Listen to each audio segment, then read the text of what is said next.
time after time, I always think and I always question a lot of the different things that I think about athletes and just people. And when people do phenomenal things, when people do things that you didn't think that they could do, you kind of put them on a pedestal sometimes as people. And every time you do put them on a pedestal, they'll start to show you why they shouldn't be on that, because we're all humans and anything that happens to one person can happen to the next. And last night was another indication of that for me. And it's a reason why I have to get better, and I have to understand that I have to get better in thinking this way. Terence Crawford, one of my favorite fighters, after he whooped Earl Spence, and he did it in such a fashionable way, I thought that he was the best fighter on the planet and nobody could really touch him from 160 and below. But last night, you see, he fought a really good guy.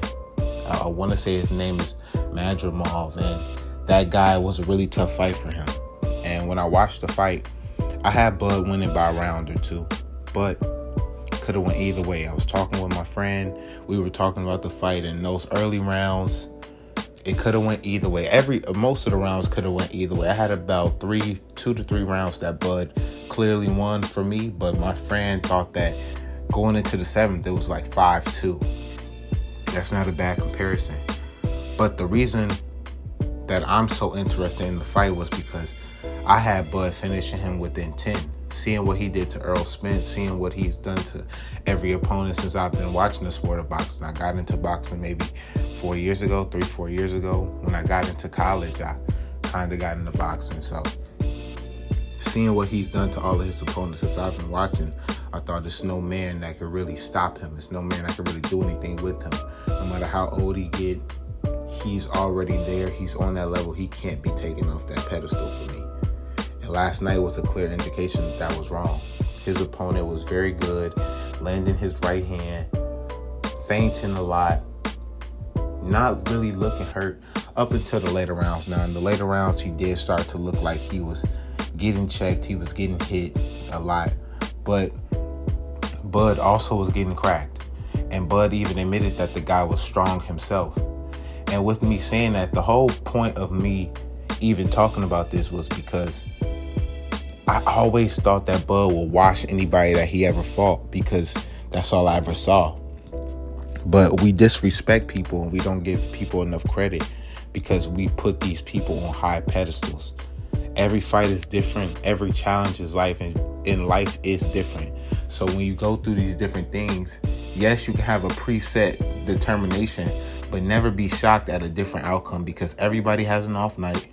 Everybody can lose, and sometimes you will lose.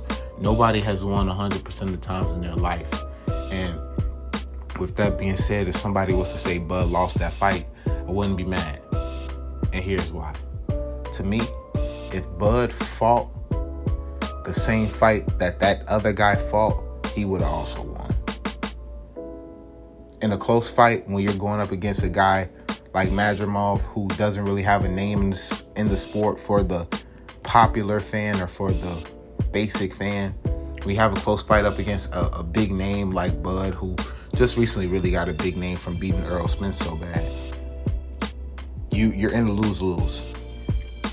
Either side of the fence that Bud was on, he was going to pull out a close fight. So if somebody was to say Madrimov won in their eyes, like my friend said, I'm not against that, because honestly, I could see both sides of the coin, and it was just a great fight. And saying that, I do believe Bud needs to stay at 154. I don't want him to fight Canelo. This weight class, this guy that he just fought, I don't know if he's just the best at 154 or not, but this weight class and these guys who are bigger seem like they are strong enough to withstand Bud's power. And just moving up 2 more weight classes, Bud, I don't know if he'll do too well. I do see him still possibly beating Canelo, because Canelo just doesn't move the way that Madrimov does, but I don't really want to see it. I want him to stay at 54 and then just retire after he wins a couple more fights. But And saying that, let me know what you guys thought in the comment section about the performance last night from Bud and Madrimov. Great fight all around. Could have been looked at as boring, but after a while, it just became a chess match just to see who was going to ramp it up, who was going to pick it up. And it was a great fight all around to look back at it now, the day after. But always remember, never put these guys on a pedestal, because anybody can win, and we weren't meant to put anybody on a pedestal. Everyone's human, everyone wins, and everyone loses. Hope you guys enjoyed this video. That's from my eyes to yours, and I'll see y'all in the next one.